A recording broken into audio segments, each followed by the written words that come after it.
नमस्कार दोस्तों, स्वागत है आप सभी को। आज हम लोग मिडवाइफरी का वीवीआई क्वेश्चन देखने जा रहे हैं। जो भी क्वेश्चन आपके एग्ज़ाम में आने वाले हैं उन सारे क्वेश्चन को हम लोग एक एक करके देखने जा रहे हैं।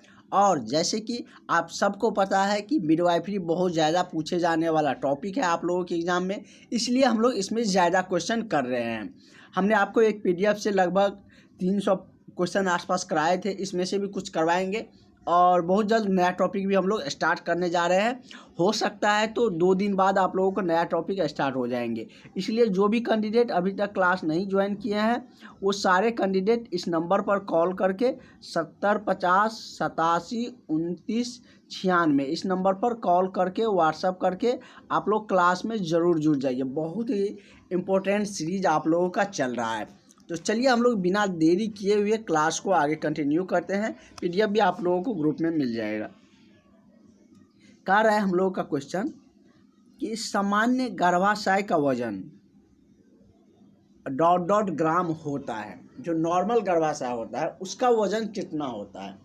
इस नॉर्मल कहने का क्या मतलब, एक तो हुआ प्रेगनेंसी से पहले, एक क्या हुआ प्रेगनेंसी के बाद। आप सबको पता है कि जब कोई भी महिला गर्भ धारण करते हैं तो उसका कुल वजन बढ़ जाता है। कितना? तो 11 kg तक बढ़ जाता है। इसी को एवरेज में अगर ऐसे देखे जाए इंटरनल में तो इसको 10 से 12 kg मतलब कि 11 kg वजन गर्भ धारण के दौरान महिला का वजन बढ़ जाता है। तो वो समय बढ़ता क्या है, तो गर्भाशय का वजन बढ़ता है, सर्विक्स फैलता है, इन्हीं सब का वजन मतलब कि बढ़ता है। तो वही कह रहा है कि सामान्य गर्भाशय का वजन ... ग्राम होता है।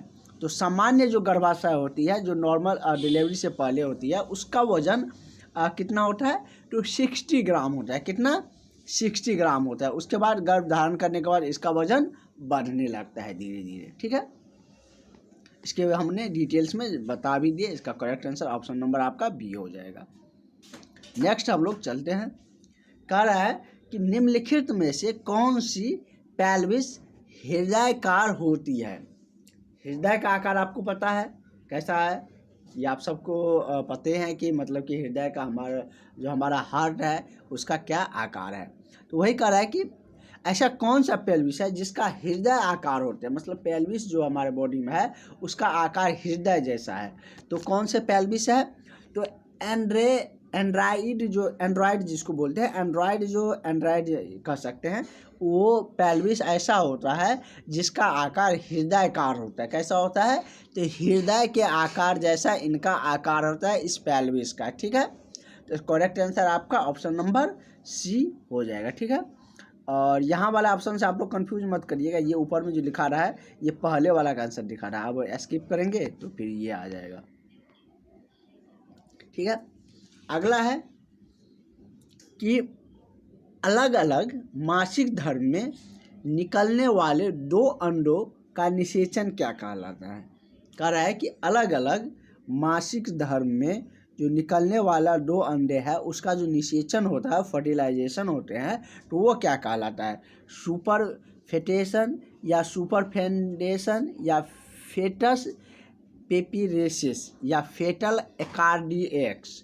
तो क्या कहलाता है, अलग अलग मासिक धर्म में जो निकलने वाला 2 अंडों का निषेचन है वो कहलाता है क्या, तो सुपर फेटेशन। क्या कहलाता है, तो सुपर फेटेशन। तो इसका करेक्ट आंसर आपका ऑप्शन नंबर ए सही हो जाएगा। ठीक है, नेक्स्ट क्वेश्चन की तरफ हम लोग बढ़ते हैं।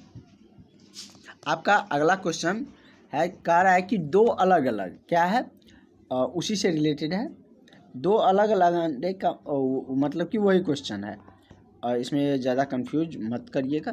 क्वेश्चन आपका थोड़ा सा डिफरेंस है।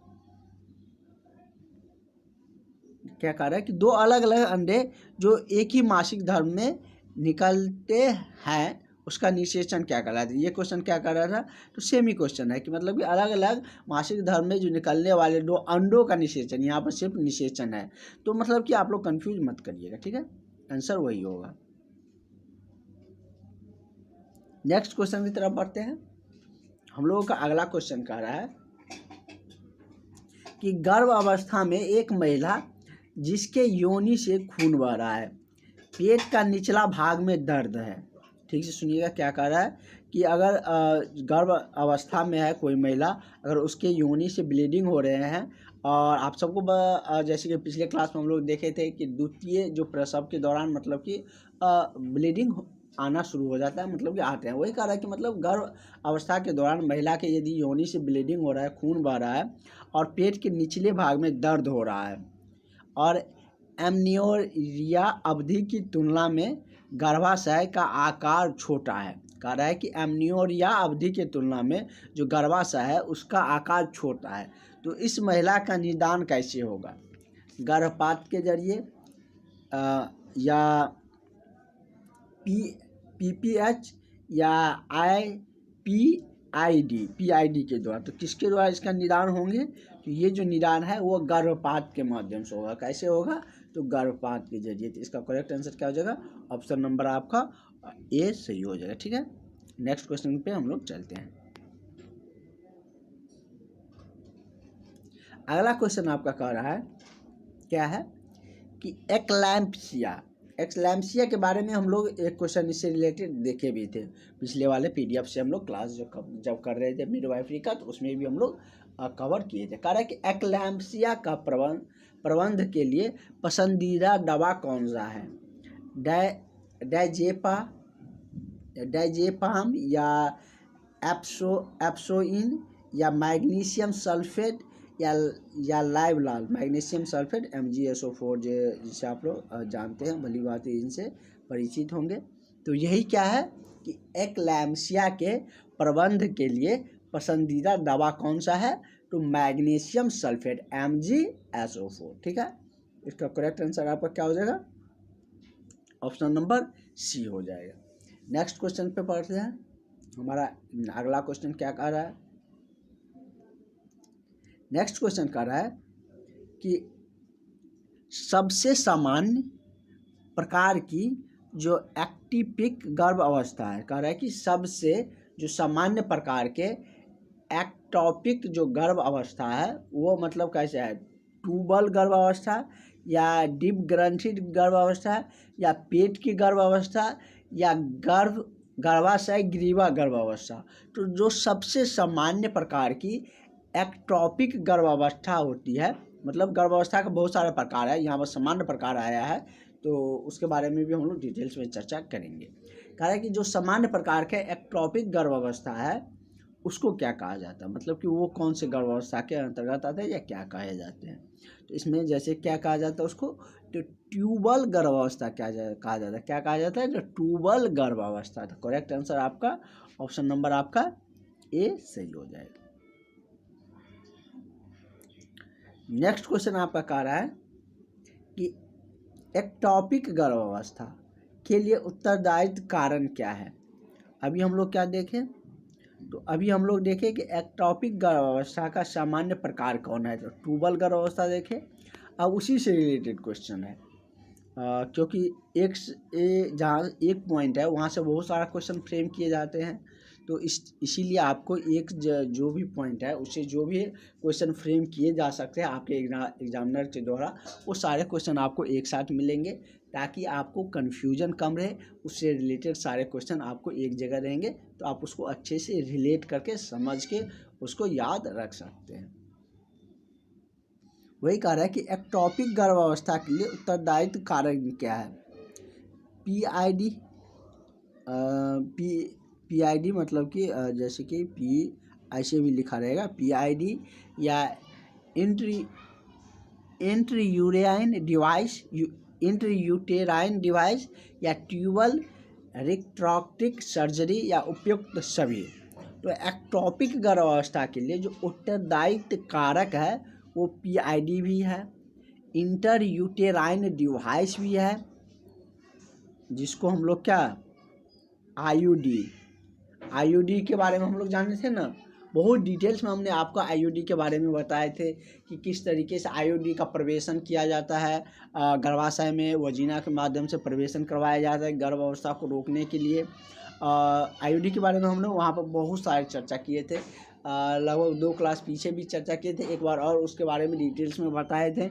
उसका थ्योरी वाला जो एक्सप्लेनेशन वाला नोट्स है वो भी हमने आप लोगों को दे रखे हैं, और आप लोग उसको अच्छे से समझ भी लिए होंगे जो भी क्लास ज्वाइन किया है। इसलिए आप सबको कहते हैं कि क्लास ज्वाइन करे रहिए, क्योंकि वहाँ पर सारा नोट्स, सारी आपको क्लासेज, सारा जो भी रिलेटेड होते हैं वो सारे कुछ मिले रहते हैं। अब आईयूडी के बारे में यहाँ पर तो पूरी डिटेल्स में बताएंगे नहीं, इसलिए आप लोग क्लास जुड़े रहिएगा तो वो सारा नोट्स, वो सारा थ्योरी वाला, एक्सप्लेनेशन वाला सारे नोट्स आपको मिल जाते हैं। तो वो भी हमने आपको दे दिए थे। तो एक्टॉपिक गर्भावस्था के लिए उत्तरदायित्व कारण है वो ये तीनों है। कौन कौन है? पीआईडी, आईयूडी जिसको इंट्रा यूटेराइन डिवाइस कहते हैं, ट्यूबल रेक्ट्रोक्टिक सर्जरी, ये तीनों क्या है? एक्टॉपिक गर्भावस्था के लिए उत्तरदायित्व कारक है, या मतलब कि एक्टॉपिक गर्भावस्था का फैक्टर है। तो करेक्ट आंसर आपका क्या हो जाएगा? ऑप्शन नंबर आपका डी हो जाएगा। नेक्स्ट क्वेश्चन पर चलते हैं। आपका नेक्स्ट क्वेश्चन कह रहा है कि बर्थ कनोल से गुजरते समय शिशु के सिर की आवृत्ति में परिवर्तन को क्या कहा जाता है? जब बर्थ कनोल से गुजरा जाता है उस समय में जब शिशु का शीर्ष की आवृत्ति में जो परिवर्तन होते हैं तो उसको क्या कहते हैं? मोल्डिंग कहा जाता है, या ऑसिफिकेशन कहे जाते हैं, या डिसीड्यूस कहा जाता है, या रेस्टिट्यूशन कहा जाता है। तो बर्थ कोनेल के जो समय गुजरते समय जो शिशु के सिर में आवृत्ति का में जो परिवर्तन देखने को मिलता है, या परिवर्तन जो होते हैं उसको कहे जाते हैं क्या? उसको मोल्डिंग कहा जाता है। क्या कहा जाता है? मोल्डिंग कहे जाता है। तो इसका करेक्ट आंसर क्या है? मतलब मोल्डिंग क्या मतलब कि मुड़ गया। वही कह रहा है कि परिवर्तन मतलब कि परिवर्तन होंगे तो उसको क्या कहेंगे? परिवर्तन मतलब मुड़ जाना। जैसे क्या, ऐसे जा रहे हैं, ऐसे मुड़ गए तो क्या परिवर्तन आया ना? ऐसे जाना था, ऐसे आगे। तो ये मोल्डिंग मतलब ऐसे भी रिलेट करके समझ सकते हैं। उसमें जो सिर की आकृति में जो परिवर्तन हो को जो कहा जाता है उसको क्या कहा जाता है? तो मोल्डिंग कहे जाते हैं। नेक्स्ट क्वेश्चन हम लोग देखते हैं। आपका अगला क्वेश्चन है कि एक प्रथम गर्भा कह रहा है कि एक प्रथम गर्भा में प्रसव की जो प्रथम अवस्था होती है, एक प्रथम गर्भा के प्रसव की प्रथम अवस्था से सक्रिय चरण में सर्विक्स के फैलाव की जो सामान्य दर होते हैं, जैसे कि हमने आपके फर्स्ट क्वेश्चन में ही हमने बताए थे, जब भी कोई महिला गर्भधारण या गर्भ धारण करते हैं तो उसमें सर्विक्स का फैलाव होते हैं, गर्भ अवस्था का वजन, गर्भाशय का वजन बढ़ते हैं। तो वही यहाँ पर कह रहा है कि जब ये प्रथम गर्भा में प्रसव की प्रथम अवस्था में जो सक्रिय चरण में जो सर्विक्स का फैलाव का जो दर है वो कितना होता है? मतलब कि दर मतलब कि रेट पूछ रहा है। तो जैसे कि ऑप्शन आपका दिया गया है क्या? तो ऑप्शन में आपके दिए गया है 0.5 सेंटीमीटर पर आवर, यहाँ पर होंगे सेंटीमीटर पर आवर, या 2 सेंटीमीटर पर आवर, या 1 सेंटीमीटर पर आवर, या आपका चौथा ऑप्शन है 1.5 सेंटीमीटर पर आवर। ये स्लैश वाला यहाँ बीच में होगा, तब उससे जाके पर आवर में होते हैं। होता है ना कि वेलोसिटी मतलब कि रेट, दर क्या कहते हैं? मतलब कि दर कोई चीज़ का क्या निकालते हैं? जैसे वेलोसिटी है तो क्या कहते हैं कि मतलब कि डिस्टेंस वाटर टाइम कहते हैं। तो ये मतलब कि क्या, बाय मतलब क्या, उसके मतलब कि रेट को पूछ रहा है। तो उसको वही दर कितना होता है? तो इसका जो दर होते हैं वो 1 सेंटीमीटर पर आवर होता है। कितना होता है? 1 सेंटीमीटर पर आवर। मतलब कि 1 घंटा में 1 सेंटीमीटर उसका जो सर्विक्स है उसका फैलाव होता है सक्रिय चरण में। मतलब समझ गए दर का क्या कह रहा था। अगला क्वेश्चन है आपका कि गर्भ निरोधन के लिए डायफ्राम का प्रयोग कर रही महिला को इसे संभोग के पश्चात कम से कम कितने समय तक अपने स्थान पर रखने का निर्देश देते हैं? 6 घंटे, 12 घंटे, 1 घंटे, या 28 घंटे। तो कितने समय के लिए उसको मतलब निर्देशित किए जाते हैं? तो 6 घंटे के लिए। कितने समय के लिए? तो 6 घंटे के लिए। इसका करेक्ट आंसर आपका ऑप्शन नंबर ए सही हो जाएगा। नेक्स्ट क्वेश्चन हम लोग देखते हैं। हम लोग का अगला क्वेश्चन कह रहा है कि एक गर्भवती महिला क्या है कि एक गर्भवती महिला के गर्भाशयी फंडस की चाय मतलब कि चाय यहाँ पर एक साथ रहेगा तो आपको मतलब कि गर्भाशय फंडस की यहाँ पे एक साथ लिख देते हैं, चाइनीव के स्तर पर गर्भ अवस्था की अवधि क्या होती है, यहाँ पर लिख दिए हैं। तो मतलब कि उसकी जो अवस्था होती है, मतलब गर्भ अवस्था की अवधि गर्भाशय फंडस के दौरान, जैसे इसमें ऑप्शन दिया है 10 से 12 सप्ताह के दौरान, या 14 से 16 सप्ताह, या 20 से 24 सप्ताह, या 30 से 32 सप्ताह। तो उसकी जो अवधि होती है वो कितने होते हैं, तो वो होता है 20 से 24 सप्ताह का। कितना, तो 20 से 24 सप्ताह। तो करेक्ट आंसर आपका ऑप्शन नंबर सी हो जाए। नेक्स्ट क्वेश्चन कर रहा है कि भ्रूणीय विकास के दौरान दो विरीशन कोश में उतरना कब तक हो जाता है, मतलब कि भ्रूणीय विकास जब होता है तो वो दोनों विरीशन कोश में कब आ जाता है या कब उतर जाते हैं, 20 सप्ताह में, या 28 सप्ताह, 32 सप्ताह, या 40वें सप्ताह में। तो ये कब विरीशन कोश में उतरते हैं, तो ये आपका 40वें सप्ताह में उतरते हैं। कब, तो 40वें सप्ताह में। तो ये 40वां सप्ताह कितना हो गया, अगर महीना के टर्म में आपको पूछेगा तो कितना हो गया, 5 से 6 महीना हुआ, 7 मतलब कि 5 महीना में कितना हुआ, 5 महीना में आपको हो गया आपका लगभग 10 महीना होंगे। 40 कितना हो जाता है, एक महीना में मतलब कितना 4 सप्ताह होते हैं, तो 40 सप्ताह है, तो मतलब कि क्या 10 महीना के लगभग। अगला क्वेश्चन आपका कह रहा है कि एक गर्भवती महिला की देखभाल कर रही, मतलब कि कर रही, एक साथ मतलब बीच में हट गया, इससे आप लोग कंफ्यूज मत करिएगा। एक गर्भवती महिला की देखभाल कर रही नर्स को पूछा जाता है कि स्तनपान कब करना है, उचित जवाब क्या है। मतलब जब आप लोग वर्क पे जाइएगा जॉब करने के बाद, तो वहाँ पर गर्भवती महिला सब आएंगे, उसके देखभाल आप ही लोग के निरीक्षण में होंगे।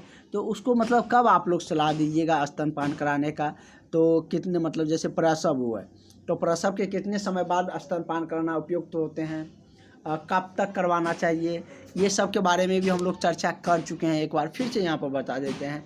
तो प्रसव, तो स्तनपान के लिए जो सजेशन आप लोग दीजिएगा, जो उचित समय जो निर्धारित किया गया है वो कितना है, प्रसव के यथाशीघ्र, मतलब कि जितनी जल्दी हो सके, या मतलब कि जितना जल्दी ऐसे नहीं, क्योंकि प्रसव के कुछ समय तो मदर्स को थोड़ा होश आने में और भी समय लगते हैं, थोड़ा रिकवरी करने में। उसके तत्पश्चात जितनी जल्दी हो सके प्रसव के यथाशीघ्र स्तनपान कराना मतलब कि बच्चों को ज़रूरी रहते हैं। तो इसका करेक्ट आंसर आपका ऑप्शन नंबर क्या हो जाएगा, ए सही हो जाएगा।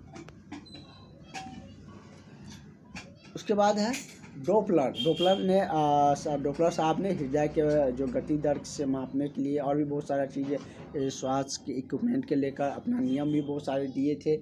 तो इसके बारे में हमने डॉपलर्स के नियम भी देखे थे। यहाँ पर क्या कह रहा है, यहाँ का क्वेश्चन कह रहा है कि डॉपलर द्वारा गर्भस्थ शिशु के हृदय की प्रथम ध्वनि कब सुनाई देना शुरू हो जाता है। और ये BTSC के पूछा हुआ क्वेश्चन है, वहाँ पर पूछा हुआ था, ये नहीं पूछा था, यहाँ से नहीं था, यहाँ से था कि गर्भस्थ शिशु का हृदय दर पर की जो प्रथम ध्वनि है वो कब से सुनाई देना शुरू हो जाता है। जैसे ऑप्शन में आपको दिया गया है, क्या क्या है कि 2 से 3 सप्ताह पर, या 8 से 10वें सप्ताह पर, 16 से 18वें सप्ताह, या 10 से 12वें सप्ताह। तो ये जो हृदय गति दर है शिशु का गर्भस्थ से, वो कब से सुनाई देना शुरू हो जाता है, तो 8 से 10 सप्ताह। कब, तो 8 से 10 सप्ताह के दौरान ये सुनाई देना शुरू हो जाता है। और ये किसके अनुसार बताया गया था, तो डॉपलर साहब के द्वारा ये दिए गए थे। तो इसके बाद है नेक्स्ट क्वेश्चन हम लोगों का, कह रहे कि गर्भ अवस्था में लगभग कुल कितनी रक्त की मात्रा बढ़ जाती है। गर्भस्थ अवस्था में कुल कितनी रक्त की मात्रा बढ़ जाती है। यहाँ पे ml होगा, इसमें फीट लिखा गया है, इसको कट कर दीजिएगा। ml मिलीलीटर जो होते हैं, वही कह रहा है कि कितने ml मतलब कि कितने रक्त की बढ़ोतरी होती है। तो कितना होता है, तो 150 ml का, कितना ml का, 150 ml का। लीटर में यदि हम बात करें तो 1 पॉइंट कितना हो जाएगा, 5 हो जाएगा। ठीक है। तो मतलब कि 150 ml की गर्भ अवस्था में लगभग कुल जो रक्त की मात्रा है वो बढ़ती है कितना, तो 1500 ml, 150 ने 1500 ml। इसका करेक्ट आंसर आपका ऑप्शन नंबर सी हो जाएगा, ठीक है। नेक्स्ट क्वेश्चन हम लोग का रहा है कि निषेचन में क्या कह रहा है कि निषेचन में लगभग पिछले दिनों की मूर्तियाँ या आरोप प्रत्यारोपित होती है, वो मतलब कि निषेचन के पिछले जो दिनों में जो प्रत्यारोपण होती है वो कब होती है, मतलब कि कितने दिनों के अंतराल पे, 12 से 16, 14 से 18 या 20 से 28 या 2 से 4 दिन। तो ये कितने दिन में होते हैं, तो 12 से 16 दिन के अंतराल पे ये मतलब कि पिछला जो निषेचन है तो उसमें प्रत्यारोपित होते हैं। इसका करेक्ट आंसर आपका ऑप्शन नंबर ए हो जाएगा। तो आगे की जो क्लासेज है वो हम लोग कंटिन्यू रखेंगे नेक्स्ट क्लास से। तो फिलहाल आज के लिए इतना।